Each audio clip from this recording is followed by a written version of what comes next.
When I'm anxious and when I take too much on and overfunction, I struggle a little more to delegate and ask for help.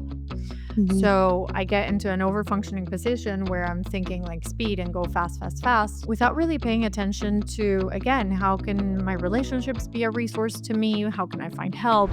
The more responsibility we have in our lives with being mothers or parents or, having careers, that the bar goes up, and stress levels go up and we become more critical of ourselves. Welcome to the Me in Us podcast, a conversation between two relationship therapists who talk about real life issues based on what they learn in a clinical setting, working with clients, and from their own experiences of motherhood, marriage, and parenting. Hello, everybody, and welcome to the Me and Us podcast. Today is a very special day because we are recording our 10th episode, which marks the end of our first season. And the topic for today is going to be self criticism, that voice that is seemingly quiet or silent in our heads, a topic that doesn't get too much attention, in my opinion, but that I actually think for many of us, and at certain times specifically, is sometimes the loudest voice, our self criticism. This voice often reflects some of our deepest fears, some of our greatest anxieties, even behaviors learned across generations. And what I think is interesting is that we think of self criticism as something exclusive to the self, as the name indicates. But in reality, I think it is so relational. It shows up in how we relate to people, what we project onto our relationships, and it lives in the context of our interactions with other people and with ourselves, which is, as always, one of the most important relationships we have. So, Dr. Olivia is here to join me and give so much depth to this conversation. So, welcome everybody, and hi, Olivia. Hi, Elsa. It's good to be here. So, what an interesting topic. When I think I first thought about this topic was when we started doing the podcast. I heard this, it's so easy to reflect on the episodes we are recording and then have this sort of internal dialogue. Oh, I should have said this. I forgot to say this. Or, was my hair right? Or, I mean, it's just endless, right? Wow. Insert new hobby or new project, unlearned skill, and it's a breeding ground for self criticism, right? Yeah. Yeah. Oh, absolutely. And I was just thinking about, how much time we actually spend with our own selves in our own head, right? And I was thinking, for example, in relationships, the more intense or the closer the relationship is, right? Mostly with our partners, we feel more entitled to judge or criticize, right? Versus with friends or people we don't know so well. And then it made me think of, well, the person you know the most is your own self. And so, it's just a free for all, right? And how we can sometimes slip into, bad a bad dialogue with our own selves. I agree with you. And I do think that how we treat others, like what you were saying, especially the people that are closest to us, is such a reflection of how we treat ourselves. So our relationships are a little bit of a mirror of how we treat ourselves, which sometimes we don't have the introspection. We don't notice. We're so used to hearing that voice in our head, that it's interesting to say, how do I treat others? Am I judging? Do I have too harsh expectations of the people around me? And if it's a case, chances are that you treat yourself the same and even more intensely. Yeah. Um, yeah. Right. I mean, they say, right? I mean, I'm sure you've heard that too. How can you love someone if you don't love yourself, right? Or if you're not feeling good about yourself, how can you feel good about somebody else, right? Authentically, I guess. That's such a good point. I like thinking about that. In my mind, I think of like sacrifice and of giving to others first. If you're a good mother, you take care of your children first. And so, to some degree, I feel like an older me would have said, like, you can certainly love someone even if you don't love yourself, I think I would have argued, but with time, I've come to realize that that's not really the case. Also, because I think that however you treat yourself is the example that you give the next generation. And that actually reminds me of, I guess, an anecdote or story that I'm somewhat embarrassed to admit, but I will. I was, I don't know what I was doing, and I made a mistake. And I said out loud something like, "Ugh, you're so stupid," to myself. And my middle daughter was in the car and she's like, "Mom, you can't talk to yourself that way." And her reaction really shocked me because I was like, "What did I even just say?" I wasn't Caught really you paying attention. It in the didn't seem moment. like in the moment, it didn't even seem like I was hurting myself. It was just like a thing I say, my go-to, self-criticism phrase. And she was like, "Don't say that." And I was like, "You know what? You're right." And I started paying attention to how often I might say something like that to myself, and I was shocked to see that it happens kind of often. So I've been thinking a lot about that, and I've made sense of how it happens, and it's really interesting.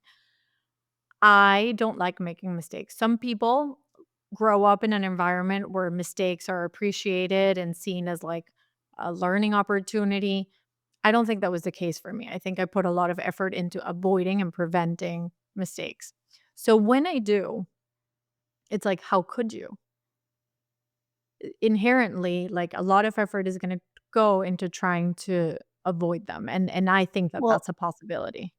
I'm hearing perfectionism, needing things to be perfect, which or right or correct or how we see it as fit, right? And I think that can often get in the way, right? If we have high standards for Mhm. our own selves and if it doesn't work out, I mean, who's to blame? Yourself, right? The first person. And I think the more responsibility we have in our lives with being mothers or parents or having careers, that the bar goes up. And so and stress levels go up and we become more critical of ourselves, right? It's easy to say these things out loud, and of course our children hear that. And what role modeling is that, but I think it's also human nature to do that. Yeah. One thing I was thinking about, and I'll bring this up, is I have noticed, at least in myself, that when I am feeling less connected or when I'm feeling um, more distance in my overall relationships, if I'm not in as much contact with friends or with others, I think it's much easier for me to start doubting myself, right? And to start assuming what others may be thinking, and so it's not, so it's like channels outward, right? It's not like immediately me criticizing myself or talking poorly to myself, but it's sort of there's this observation of the outside, right? And my relationship systems when I'm feeling more lonely. And I think my anxiety just goes up much more. And when anxiety is high, that's when it's so easy to start, doubting myself and also worrying about what others think more. Wow, I think that is such a profound observation. And it makes me think of what I was saying, that self-criticism is about how you see yourself, but it lives in relationships. And that's so interesting to me because essentially I think you're saying that the more you withdraw from deep, meaningful connections, the more you notice yourself judging yourself through the assumed lens of others. So it kind of like takes a detour and comes back Yeah. in. Yeah. Wow. Yes. That And is so so for interesting. me, I think it's always important, generally I think for me, I can, and that's with in my family too, it's important. One of the things that I've had to work on is to stay in contact, right? I think in a lot of my familial triangles, I can be more on the outside, but comfortably so, and it's it's that effort to stay in contact with different members of my family, to pick up the phone and call that, person, but also in friendships. And I'm very comfortable being alone. I like being alone a lot of the times. I mean, we've talked about that. I love being with my animals and, my horses and all of that. But Mhm. I definitely made that observation. And so it's something that I have to remind myself, to stay in meaningful contact. Otherwise, that, those thoughts creep in. Yeah. That's interesting. As you talk about that observation, I guess the one I've made about myself is that when I'm anxious and when I take too much on and overfunction, I struggle a little more to delegate and ask for help. So I get into an overfunctioning position where I'm thinking like speed and go fast, fast, fast, without really paying attention to, again, how can my relationships be a resource to me? How can I find help? And when this happens and I make a mistake, coming back to mistakes, it's like, how could you? And what's the reason that the mistake happened? And so, two things are interesting to me. So, number one, I have this inherent assumption that there needs to be an explanation for a mistake having been made. What was the change in context or what was happening to you? I think that's useful to some degree. To another degree, it's like you're just human and you can just make a mistake. So for me, I have to tread carefully between trying to make sense of how it happened and take it as a marker of like, what's going on, what needs to be rebalanced, readjusted. But then also just letting it be and like accepting that. So it takes me back to this idea of like, how did you grow up? How were mistakes talked about? Were they welcomed? Were they seen as learning opportunities? Because I think that a lot of our self criticism kind of like gets created in the context of how you hear your parents speak of themselves, how you hear them speak to you, and then our children hear us speak to ourselves that way, like my daughter did. And I've noticed that they themselves have high expectations and they're Mhm. critical of, it should Well, be good. and I'm thinking I immediately thought of gender roles, of Okay. what are the gender roles in your family, for example, that is expected to be done by either the man or the woman, right? And if you don't do those, accordingly, then is there more criticism from others? And is that something that you inherit of I should be doing this, and not doing this is wrong or not good or, so Mhm. this made me think of that.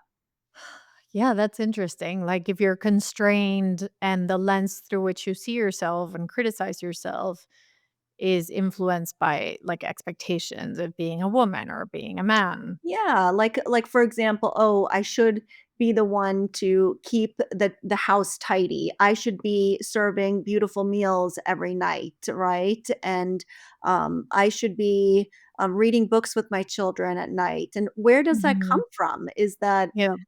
the role of the mother? Does that come from your own parents, from your own family, what you saw? I don't know. I think it can be everything a little bit. And it's interesting because I think we don't recalibrate our self-criticism to account for our growth. And what I mean by that is, like, my mother and my mother-in-law, um, were essentially stay-at-home moms, homemakers, and I aspired to be able to do a lot of the examples and the things that they did. At the same time, I do now also work and have other responsibilities and live in a different country with different realities, and I hold myself accountable for replicating what they did plus more. Mhm. And Mhm. I never adjusted the expectations and the things that I criticize of myself to say like, okay, well, you've taken on more, so maybe you set less tables and you don't cook, and I don't. And nowadays I don't cook. That's something that I've given up and it weighs on me and I criticize myself for that. And So that's I the didn't like natural overfunctioning too that you're talking about, right? That it's yeah. so easy to get caught up in that. And I was just thinking with all of these expectations and then the tendency to overfunction, right, in a family, how the anxiety goes up the more responsibility we have, right? And the more anxiety we experience, the more we focus on others, right? Mhm. And what we perceive others to think about us, right? And the more we also can get stuck in this negative perception of our own selves and what we're doing, right? And so and we sort of lose track of our own functioning, right? In all of this, of like, when we're sort of becoming self critical of ourselves, or we worry about what others are thinking, or we assume things, then how do we pay more attention to getting factual about our functioning and the functioning of others, and I think that can help sort of staying away from Mhm. the language of we use to describe when we're critical of ourselves, right? Or what we Yeah, think is criticism from others. I agree. And speaking of languaging, there's a phrase that comes up a lot um in my clinical experience, which is like I want the best. Like, I want to be the best at work and I want my relationship to be the best. And did I find the best partner? And, am I doing my best in health in all of these departments, the best, the best, the best.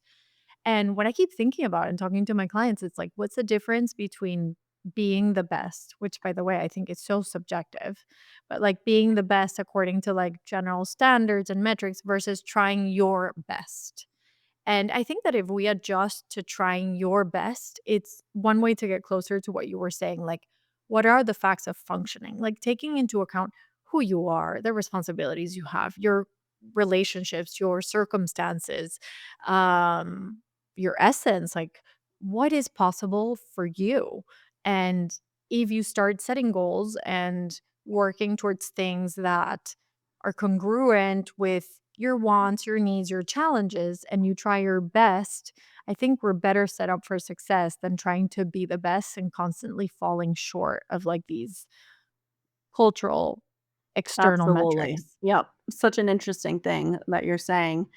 And it made me think of, when we're anxious, or when we have a tendency to get down on our own selves or others, what are some of the things that we do in those moments? How do we manage our anxiety when we're assuming, when we're worrying, when we're comparing ourselves to others, right? When we're focusing on what should be. And I would say, some of those things are distancing, right? Okay. Distancing, like I was saying in the beginning, or asking for reassurance so we can calm down ourselves. From Or others. yeah, or attacking others, right? It's like that fight, flight, and freeze, Mhm. or going into over functioning by fixing, or trying to, help, or shutting down and just, saying, "I'm done." Um, Yeah. and so what you were saying too, I think is important about just becoming more clear in your thinking of who you are and who you want to be in your relationships, right? And sort of having principles that you live by, right? And yeah. I love what you were saying. No, but I think that was wonderful, like, noticing how you react once you're in a place of anxious self-criticism, and is it like, are you gonna distance? There's even, like, cases where people use their worst version as weapons in fights in their relationships, like, "Oh, yeah, because 'cause I'm so this, I'm so that," and where does that lead you? You're further cementing that negative image in yourself and also in the relationship, and like you said, we can put a lot of, burden on our relationships to make us feel good if we don't feel capable of doing that for ourselves. So again, we come back to this idea that we're talking about self-criticism, something that lies within us, but noticing that it lives again and again in our relationships. Mhm, mhm. Sometimes even like I think we use like diagnoses and these very burdensome diseases and that make us like very helpless and unable to get out of this Well, criticism. So I've had labels, right? labels, right? We So use labels people that and we talked about this in our episode and those are all descriptions, of what are the words sometimes we can use, like narcissistic, lazy, stupid, sensitive, stubborn, toxic, avoidant. or like What do when you I'm do? emotionally reactive, does that make me bipolar? Right. And this And what these do are you some of do the things with we've that? covered. It's like a dead end and it's sort of it takes away from the curiosity or the reciprocity in relationships, the back and Mhm. forth, right? When you just use those words, it gets away again Yep. from the functioning of what is actually happening and what people are doing, right? And I think if we Yeah. can focus on that, we're back in sort of the relationship of, there's all these things happening around us that Mhm. also contribute to our own dialogue in our heads, Mhm. right? It's not just Yeah. On a personal level, the way we speak to ourselves can either dig a deep hole of helplessness. Like something that comes to mind when people are completely self-critical is that helplessness of like, Mhm. this is just who I am. It's not a mistake I made. It's not a bad choice. It's not a learning Yeah. opportunity, but I am just so helpless to overcome this terrible version of myself, as So opposed stuck. to You're so stuck when you get there, right? right, It's and you kind of delete to me, the opposite of that helplessness is, like, your confidence and your sense of capacity. Am I capable of overcoming this? And the more self-critical I get, the more helpless I become, and the more I delete or get away from this possibility of being capable of fixing, of changing, of evolving, of growing. and also a way to look for reassurance when you're in that helpless right? When you start sort of beating yourself down, is that also an attempt, maybe not, consciously, Mhm. but an attempt to look for reassurance, right? For somebody else to tell To you, save "No, you're you. not that. You are capable." But does that really make a difference unless it really comes from your own self? Yeah, and that reminds me of like how do people grow up and did you depend a lot, for example, on your parents' praise and did you not develop your own? Because you may find yourself stuck in your own image of yourself being so influenced by other people. And when the people that influence it are people that love you and are proud of you, that's all easy. But what happens when your world opens up and it's not just your parents and you have people that don't like you and then your view of yourself gets influenced by a tough social experience when you're a teenager or a negative comment on social media. And I think that's why it's so important to be very aware of our voice that speaks to us about ourselves and who and what is informing them. Is it mostly formed by others expectations and perception of me, or have I built up my own understanding of who I am? But something that I think about is kind of like a spectrum of positions or reactions that we can take to ourselves. And I'm thinking of like on this corner, kind of like beating yourself up, in the middle, accountability, and then on the other end, compassion.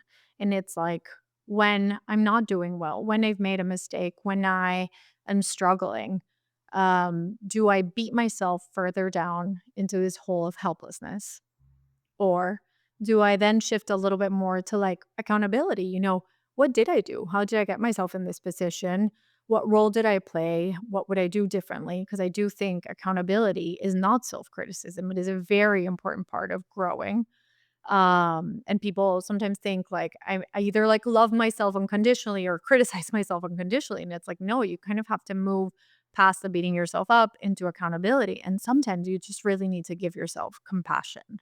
And that's, I think, we talk a lot about kindness, but we don't talk often about like compassion to oneself and just finding when is it the time to pay attention to accountability, when is it the time to suffer the consequences, and when is it the time to just kind of give yourself a hug and be compassionate, I think And I think is that's a important to good think thing about. to think about is what do you do to give yourself compassion?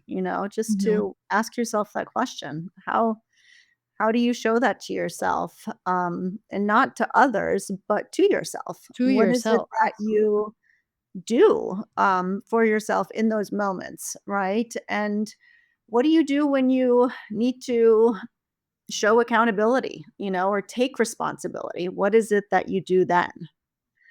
Because that's important too. Yeah. Yeah, there's different ways to sit with the criticism. And yeah, sometimes, you have to be harsh on yourself to change things around, and other times you have to be really loving and kind. I don't know. I do think self-criticism done properly and thought about properly can be full of important information and can be used and changed into something that can be useful. I don't know if you agree with that. Yes, I do. And I think, I mean, it is a conversation out there, right? Because I think there are so many self-help books that addresses this, right? But I think it's maybe less about including sort of the relationship system that you're Uh-huh. in, right? It's more sort of this individual thing about what can I do, or it doesn't really address how self-criticism is a part of a relationship Relationship. system, right? I think that is different. And how we manage some of that, because it has to do with, anxiety. If Yeah. our anxiety is high, we don't necessarily need to know a reason. Why is my anxiety high? I think we're all anxious. You can't be human without being anxious and having anxiety, but it's more important than to look at um what is happening, what is happening on the outside in my relationships that Mhm. plays a part in how I end up relating to myself and others. Yeah. And one thing as well that I was thinking about when you said that there are so many self help books, and that's true. And I do find that a lot of what I read is how to like thrive and progress and move forward into a better mindset. But what I don't think gets enough attention is how it sounds and what it feels like to be in the bad mindset. Like, have we really explored self criticism? There's help to get out of it out there, and then like, limitless and all of these ideas of like gaining control of your mind, and that's really important, but like let's talk about what it feels to be in that moment of like hating yourself or being hard on yourself, and that doesn't get enough attention. Like obviously it's not to you don't want to further the process, but I do think it's useful for people to know that this is happening in all of our heads and to get really clear about what it sounds like and what it Mhm. feels and what it does to you to be in that space. Right. And that's what I love about today's topic, just kind of getting in there and Reflecting, your sitting in it a little, yeah, right? and I your think example of noticing we're so quick to rush into fixing, right? I think and that's making it go really away. coming up with solutions and what can you do about it. But I think sometimes sitting in it, right, and tolerating the discomfort is important if you want to learn to do something about it.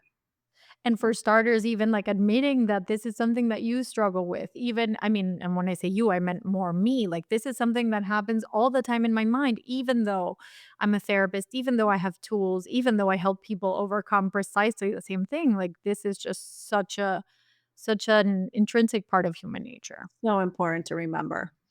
Yeah. And so we came up with some questions, right, Yes. for our listeners. Do you want to go ahead, Elsa?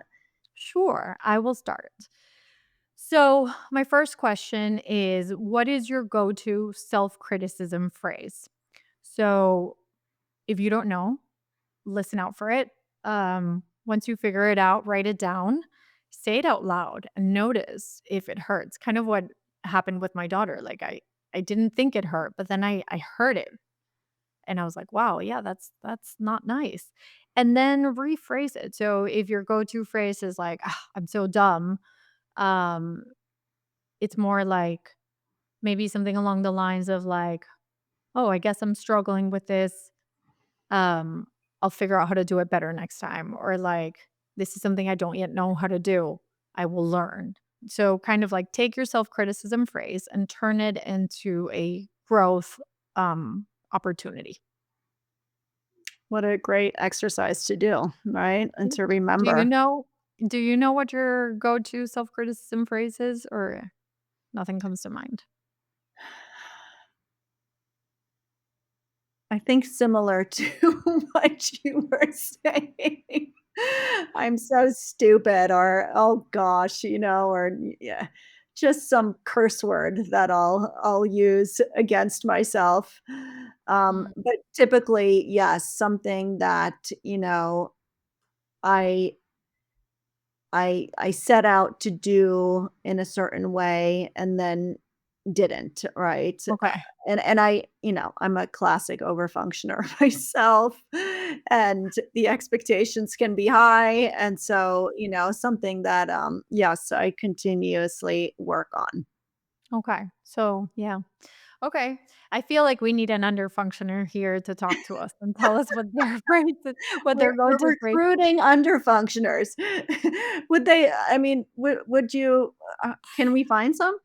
Would you Yeah. willingly would anyone willingly step up to I think I always feel like that, has such a negative connotation, or nobody wants to be an underfunctioner, although I Yeah, have to say underfunctioning can be so useful. I know. And You they're know? really two sides of the I'm same coin. I'm trying I absolutely. I'm trying to get better at underfunctioning with certain things. Yeah. That's a good objective. Um, yeah, maybe we'll have a guest speaker at some point. Maybe that could be a topic. So one Yeah. of my questions is, when you find yourself putting yourself down or doubting yourself, what is actually happening in at your relationship system at that time? And Mhm. so it just is an exercise or an invitation to think about, instead of getting stuck in your own head, is to think about, what else is going on? Was there a trigger? Am I making too many assumptions about people's thoughts that I am making up in my head? And do I have facts to back that up? Is that real, or is that my imagination taking over? Yeah. Right. So I think that is just something to be more thoughtful about when we're sort of getting in our own head, is to just think about, we're always in relationship with others, and what is happening right now that may play a part or impact how I'm thinking about my own self, right? Or Yeah. others. I love it. So you're saying essentially like zoom out a little bit and notice. I think we underplay how transformative noticing can be. It Yep. seems simple, but it's it can change everything. I love that.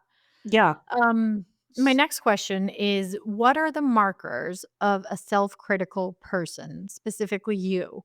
So some that come to mind may be like perfectionism, being very judgmental, gossiping, blaming, cursing, doubt, assuming. Those I took from today's conversation. So, kind of like, how do you pay attention and kind of give yourself clues of the things that are happening in your behavior that kind of point to the fact that you're in a self critical stage?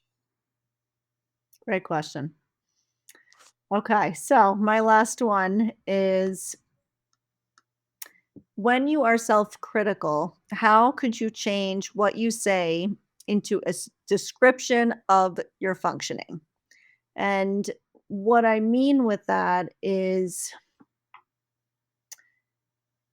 we use so many adjectives to describe, um, what we are when we're being self critical, right? And as we were saying before, they are often, diagnosy like, and labeling, you know, somebody or yourself. And so, how do you change that more into verbs and describing your functioning of what is happening? What are you doing? So, an example would be, if you if somebody, or let's say I said this to myself, I'm so lazy and that is why I lost the game, right? Instead, you could say, I wasn't trying my best. And next time I could challenge myself more by trying to participate. And another example would be I'm so sensitive to my partner, I can't control my rage, right? And sort of being self critical. You could say, when my partner says something I don't like to hear, I tend to go on attack instead of pausing for a moment to think about how I can respond more constructively. And I think what I'm asking here is to use verbs to describe functioning to bring it back to the relationship, right? And that sort of reciprocal interaction, that back and forth, versus just sort of narrowing it down to adjectives to describe who or what somebody is, if that's you or somebody else. That sort of just doesn't lead anywhere after. It doesn't get you Yeah, it's so anywhere. limiting. I Yeah. love that question because I think in your examples, you kind of demonstrated how if you just self criticize, it's limiting and makes you kind of like helpless. Like, this is it. That's just what I am. But in the alternatives that you provided, it's really cool because both examples had an element of like accountability of like, this is what I was doing or not Mhm. doing. This is what I tend to do. So you are you're paying attention and you're taking an active role of being accountable, and then you also provided for an opportunity for like a makeover, like what I would do next time or how I would do it differently is this way. Mhm. So it's so much more expansive and Useful. kind of like full of Useful, right? opportunity. Yeah, To useful. Yeah. of how what can I do better and sort of looking at, yes, my own functioning and, sort of taking it somewhere, right? Mhm. Love that. Yes. Well, I think this is such a wonderful topic. It's been a pleasure. It felt more like a therapy session than a podcast. I feel like, I kind of lost track of the fact that we were in this setting. I know, Um, and we actually went over our usual time, and, it was a very I thought we were more quiet today and more it was more calm or more, it was maybe more there was less laughter and, we didn't have yeah, any blips. But yeah, I really enjoyed this conversation. I think this is, something probably most people can relate to, right, in some way yeah. or another. I think it's not an easy topic. It makes me kind of sad. Um, but I think it's profound and I feel lucky that I have you to talk about these things with, and that now we give the opportunity to all these people to eavesdrop into our conversations. Well, I so enjoyed this conversation with you, as I do all of our conversations, and Yes. looking Me too. forward to the next episode. Yes. Email us questions you have or comments, or find us on Instagram, the Me and Us podcast. We'd love to hear from you. Yes. Thank you for joining. Bye. Bye bye.